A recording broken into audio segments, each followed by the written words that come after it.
Horizon d'Afrique, a production of Kwasambiya African TV, bridging Africa to the world. Today's show was sponsored by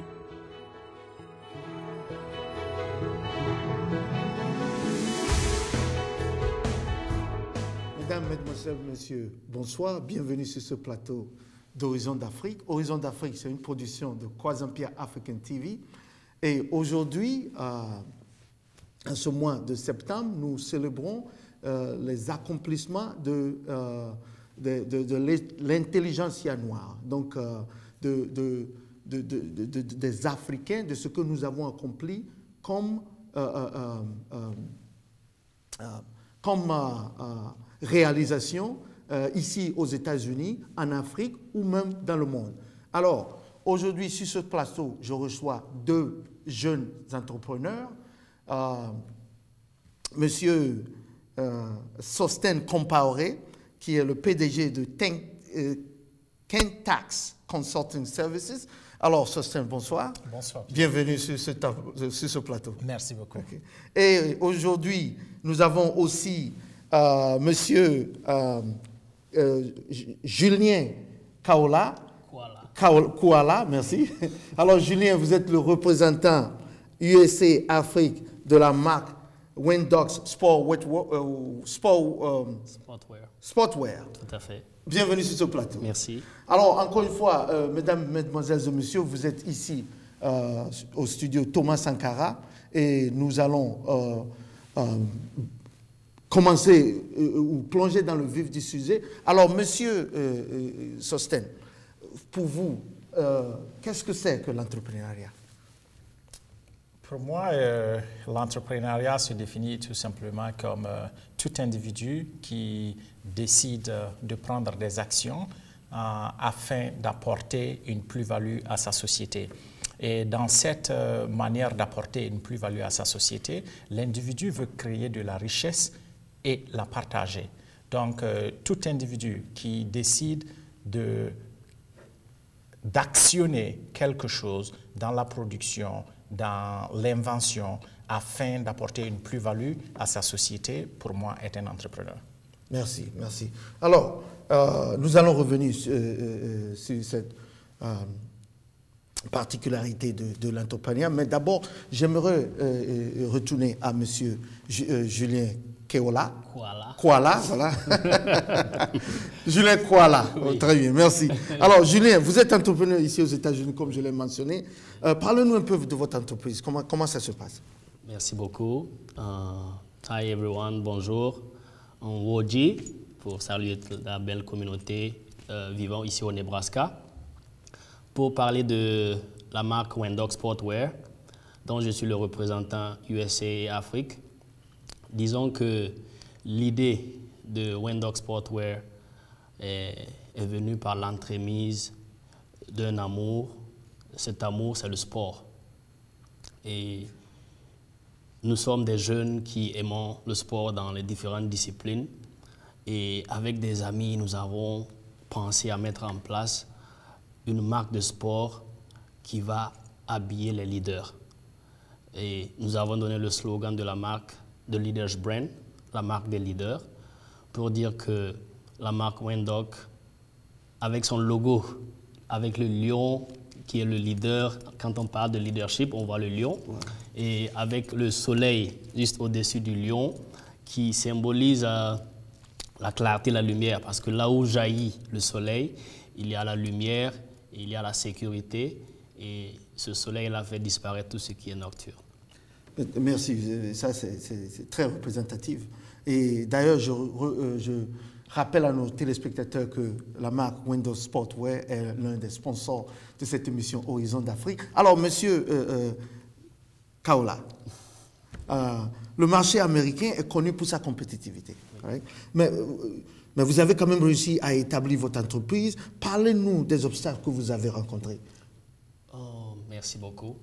Disons que pour parler des obstacles que Wendox a rencontrés dans sa phase de création, on peut les considérer comme minimes parce que nous nous sommes vraiment donné une synergie d'action entre amis pour contrer ces petites difficultés-là.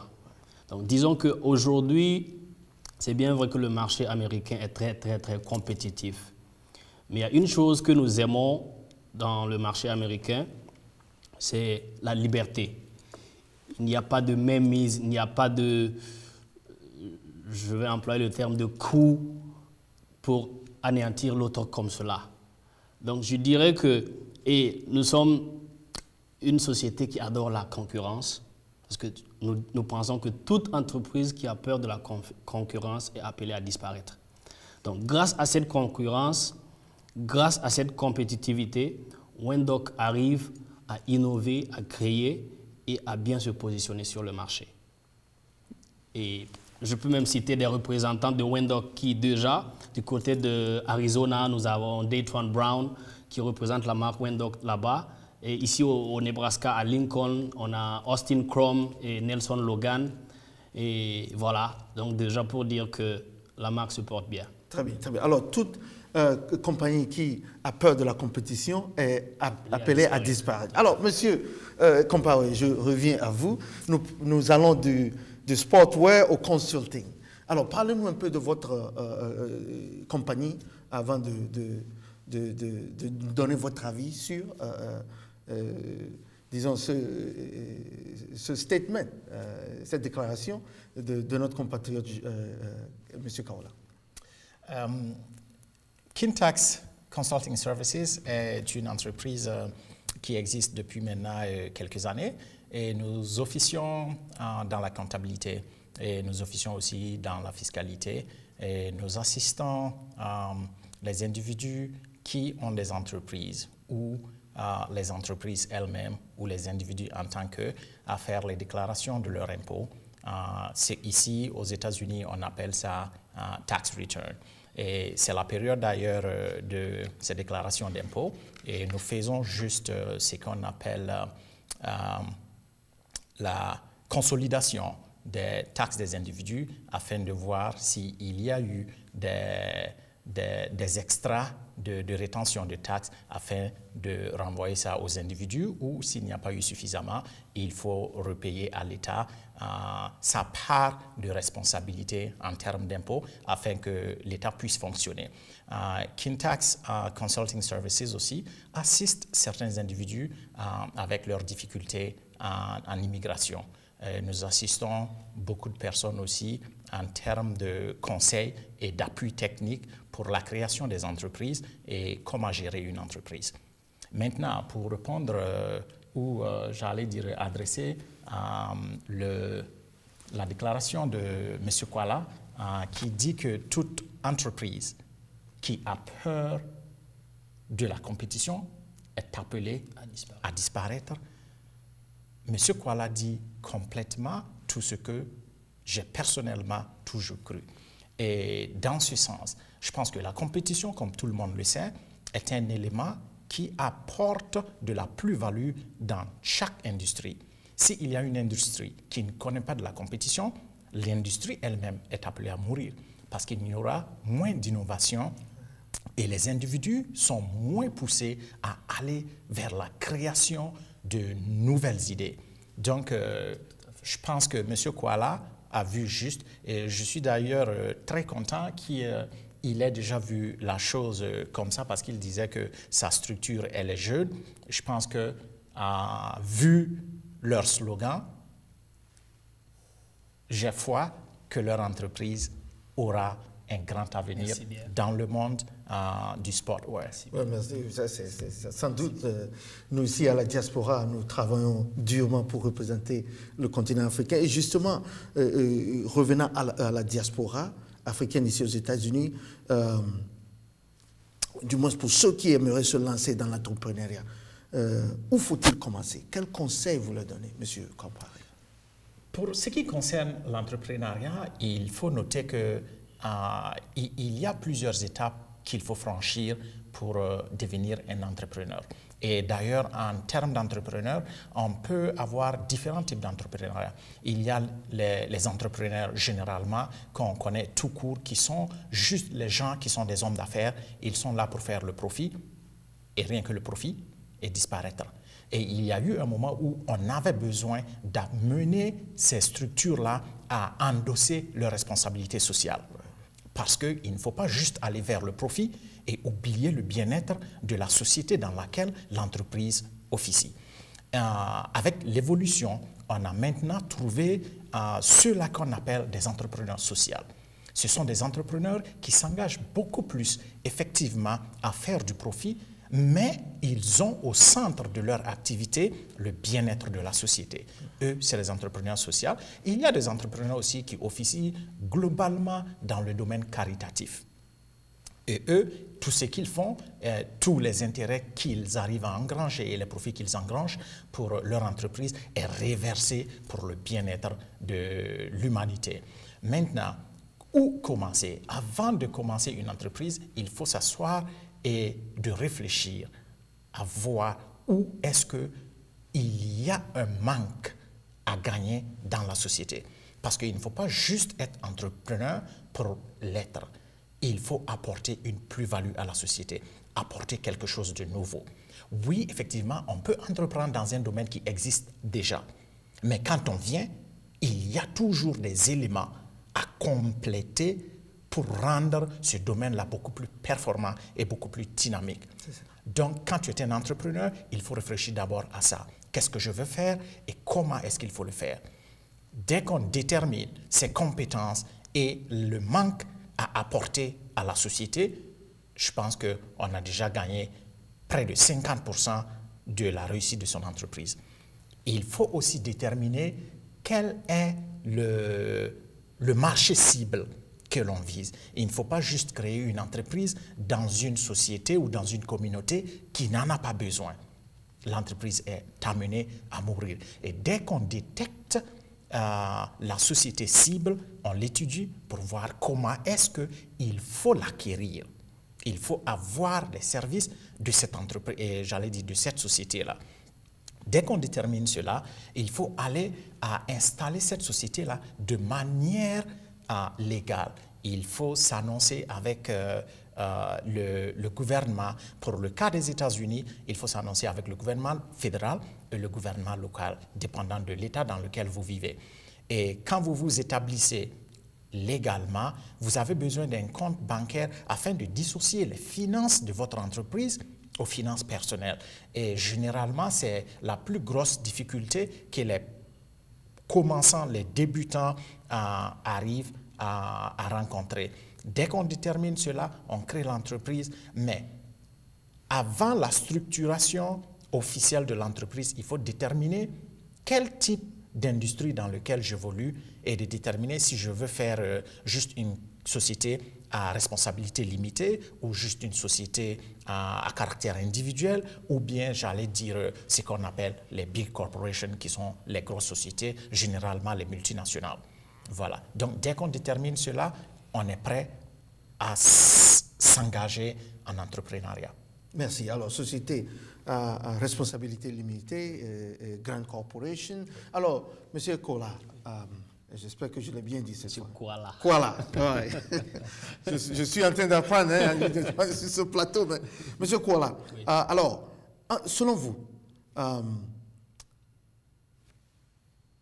le cadre de l'entrepreneuriat, y a-t-il un rapport entre entrepreneuriat et développement économique, selon vous?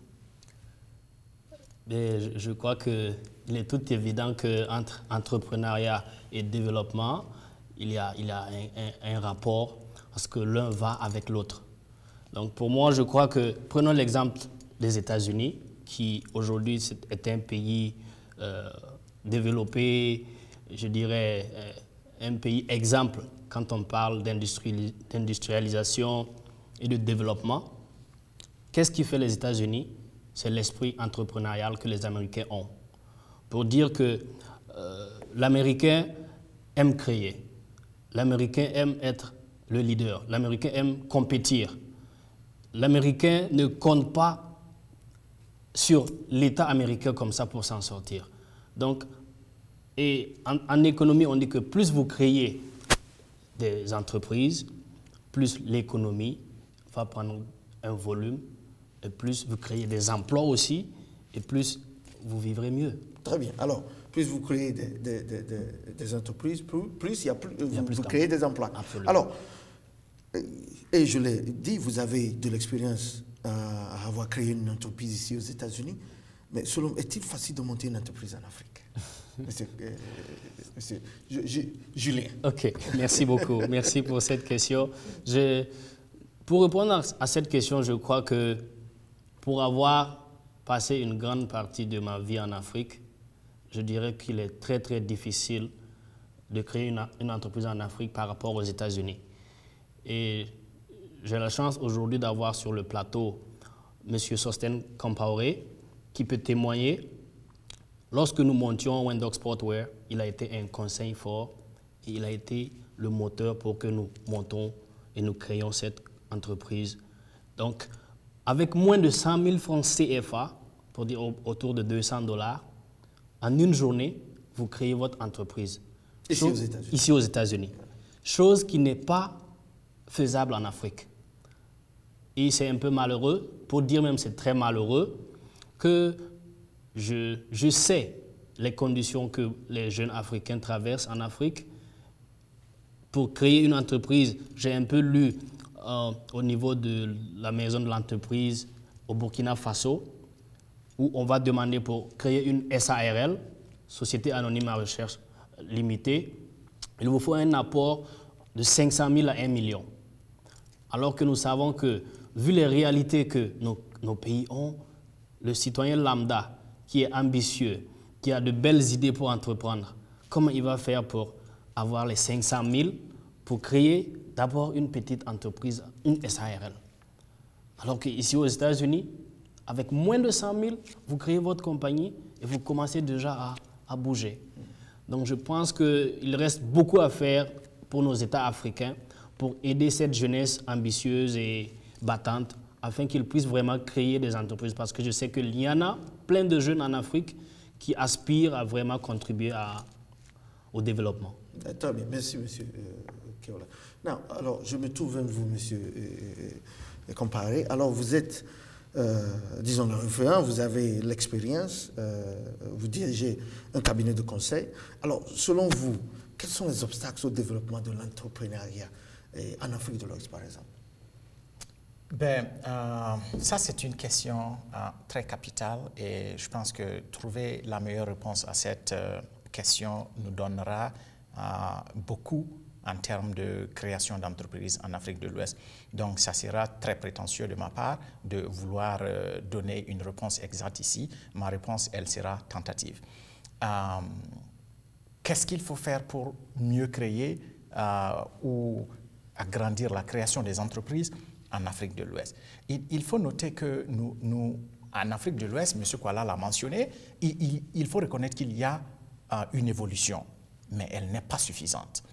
Aujourd'hui, le classement Doing Business, que dans la préparation de cette émission, j'ai essayé de jeter un coup d'œil, on retrouve très, très rarement de pays de l'Afrique de l'Ouest en termes de Doing Business sur ce classement-là. Les premiers que je retrouve pour essayer d'inclure au moins 2 noms, sur les 15 premiers, nous avions le Togo qui se distingue très, j'allais dire, largement à la 9e place et la Côte d'Ivoire qui vient à la 13e place. Ce qui est déjà un élément qu'il faut considérer, mais il y a encore beaucoup à faire. Je pense que la bureaucratie est un élément qui constitue un frein sérieux à la création de l'entreprise, donc à la création d'une richesse pour nos pays. Si on pouvait essayer d'alourdir les démarches bureaucratique, ça va beaucoup aider. Dans mes recherches aussi, je vois qu'au Rwanda, on peut créer effectivement une entreprise, quasiment comme M. Julien l'a dit, aux États-Unis, quasiment 48 heures. Maximum 48 heures, vous avez vos documentations et vos officiers. L'autre élément difficile, à mon avis, qui rend l'entrepreneuriat difficile dans nos pays, c'est le fait que le paiement des impôts constitue beaucoup de soucis pour beaucoup de personnes. Donc, les gens veulent officier un peu dans l'ombre, ce qui ne va pas aider en vérité à la collecte des impôts pour le fonctionnement de l'État. L'État gagnerait en vérité à faciliter la création des entreprises et à mettre suffisamment de moyens pour la collecte des impôts qui contribuent au budget de l'État et permet à l'État de gérer, j'allais dire, les infrastructures. Il y a tellement d'éléments qu'on pourra effectivement nommer ici, mais je pense que si on arrive à jeter un coup d'œil ou à réaménager les éléments que j'ai juste essayé d'égrener ici, je pense qu'on ferait déjà un grand pas. Merci, M. Compaoré. Alors, lourde bureaucratie, loi des taxes au pacte. Alors, Julien, comment voyez-vous l'économie des États africains dans les 10, 20 années à venir avec ce manque d'innovation, d'entrepreneuriat? Merci. Pour moi, je pense que pour les 10 à 20 années à venir, je suis optimiste pour l'économie des États africains. Pourquoi je dis cela? Parce que aujourd'hui, nous avons l'opportunité d'avoir beaucoup de moyens de technique que nous n'avions pas il y a de cela 10 à 15 ans en arrière. Donc aujourd'hui, nous avons une jeunesse africaine bien déterminée, bien outillée, qui, par le biais de Internet, continue de se cultiver, de se perfectionner. Et il y a pas mal de jeunes entrepreneurs en Côte d'Ivoire.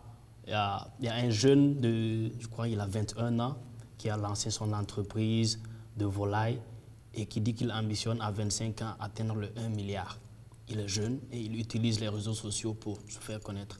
Et rien que cette semaine, il y a une équipe de l'université Norbert Zongo, une jeune équipe d'étudiants qui a participé à un concours international de création d'applications, dont ces jeunes étudiants burkinabés là ont pu créer une application qui a battu et les États-Unis et la France. Donc ils sont allés en finale. Et ils ont même reçu les félicitations du ministre Al-Kassoum de l'enseignement supérieur. Donc je crois que pour les 10 à 20 années à venir, moi j'ai la ferme conviction que beaucoup de choses vont changer parce qu'on a une jeunesse africaine qui est en train de taper à la porte et qui va vraiment occuper une place de choix dans le développement du continent. Merci Julien. Alors, d'un point de vue économique, la diaspora africaine constitue l'une des grandes sources financières de l'Afrique. Selon l'Organisation internationale de la migration, dans son rapport de 2013, la diaspora africaine aurait transféré 60 milliards de dollars vers l'Afrique. Alors, M. Compaoré, quel rôle, à votre avis, la diaspora pourrait jouer dans le développement de l'esprit d'entrepreneuriat en Afrique? Il faut reconnaître une chose quand même à la diaspora qui fait déjà beaucoup comme les chiffres dont vous venez de mentionner expriment. La diaspora a la chance d'avoir vécu autre chose ailleurs et apprendre qu'il y a d'autres possibilités et d'autres manières d'entreprendre. Je pense que c'est des richesses que la diaspora devrait suffisamment capitaliser. Maintenant, la difficulté à ce niveau, c'est ce dont on a mentionné un peu plus tôt, je devais dire, en termes de lourdeur administrative. Et la diaspora ne pourra pas continuer à déverser la liquidité dans nos pays africains sans chercher à entreprendre pour apporter de la plus-value. Parce que juste déverser de l'argent dans l'économie apporte juste de la consommation. La diaspora, à mon avis, devrait s'engager grandement dans les domaines d'industrialisation dépendant de chaque pays, parce que tous les pays n'ont pas les mêmes ressources et n'ont pas les mêmes besoins. Il y a des pays qui peuvent exceller en termes de services, il y a des pays qui peuvent exceller en termes de production de matières premières ou en termes de production de biens. La diaspora en se constituant comme le fer de lance de l'industrialisation de l'Afrique, pourrait apporter beaucoup à notre économie et à notre développement. Merci, M. Compaoré. Si vous me permettez, oui, je peux ajouter quelque chose. Merci. Moi, je pense que la diaspora peut apporter, comme l'a dit M. Compaoré, un changement qualitatif en Afrique. Je prends l'exemple de la diaspora africaine ici aux États-Unis. Dans les 50 États, nous avons des Africains, chefs d'entreprise, bien qualifiés, qui travaillent dans de grandes compagnies. Et imaginez-vous si toute cette diaspora africaine, rien qu'aux États-Unis, arrive à créer une organisation financière. Je veux dire une banque de la diaspora africaine vivant aux États-Unis. Cette banque, vous pouvez l'imaginer, ça va contenir combien de millions et ça peut servir à financer les projets de la jeunesse africaine en Afrique. Et ça va même permettre aux États africains de ne plus courir auprès de ces institutions de Bretton Woods qui en réalité étouffent nos économies en Afrique. Donc moi je pense que, comme M. Compaoré l'a dit, la diaspora africaine peut impacter positivement le développement en Afrique. Alors merci. La diaspora africaine en fait peut impacter de manière très positive le développement en Afrique. Alors nous allons le laisser sur ces mots. Donc encore une fois, merci d'être avec nous aujourd'hui sur ce thème entrepreneuriat, quelle formule pour l'Afrique. Aujourd'hui, j'ai eu deux jeunes entrepreneurs burkinabés avec moi, M. Compaoré Sostène et M. Kuala Julien. Merci beaucoup. Et mon nom est Pierre pour Frank Tucker Eban. Nous sommes au studio Thomas Sankara pour l'émission Horizon d'Afrique. Merci et à la prochaine. Horizon d'Afrique, a production of Kwasambia African TV, bridging Africa to the world. Today's show was sponsored by